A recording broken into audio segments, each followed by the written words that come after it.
എന്നെപ്പോലെ മത്തി ഫാൻസ് ഉണ്ടെന്നുണ്ടെങ്കിൽ മസ്റ്റായിട്ട് നിങ്ങളിത് ട്രൈ ചെയ്യേണ്ട ഒരു റെസിപ്പിയാണ്.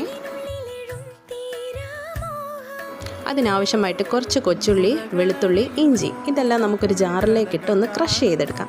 എന്നിട്ടൊരു പാനിലേക്ക് വെളിച്ചെണ്ണ ഒഴിച്ച് മുളക് പൊടി, മഞ്ഞൾപ്പൊടി, കുരുമുളക് പൊടി ഇതെല്ലാം കൂടി ഇട്ട് നല്ലൊന്ന് മിക്സ് ചെയ്തതിന് ശേഷം ഗ്യാസ് കത്തിച്ച് ഇതൊന്ന് ചൂടാക്കും. അതിനുശേഷം നമ്മൾ നേരത്തെ ചതച്ച് വെച്ചേക്കുന്ന എല്ലാം ഇട്ട് കൊടുത്തിട്ട് ഉപ്പും കൂടി ഇട്ട് കൊടുത്ത് ഒരു നാരങ്ങ വലുപ്പത്തിലുള്ള പുളിയും കൂടെ പിഴിഞ്ഞൊഴിച്ച് നല്ലപോലെ മിക്സ് ചെയ്തതിന് ശേഷം നമ്മൾ എടുത്തു വെച്ച മത്തി നേരത്തെ ഇട്ട് കൊടുക്കുക.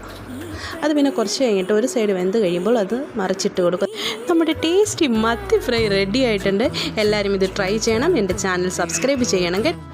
എന്നെപ്പോലെ മത്തി ഫാൻസ് ഉണ്ടെന്നുണ്ടെങ്കിൽ മസ്റ്റായിട്ട് നിങ്ങളിത് ട്രൈ ചെയ്യേണ്ട ഒരു റെസിപ്പിയാണ്. അതിനാവശ്യമായിട്ട് കുറച്ച് കൊച്ചുള്ളി, വെളുത്തുള്ളി, ഇഞ്ചി ഇതെല്ലാം നമുക്കൊരു ജാറിലേക്ക് ഇട്ട് ഒന്ന് ക്രഷ് ചെയ്തെടുക്കാം.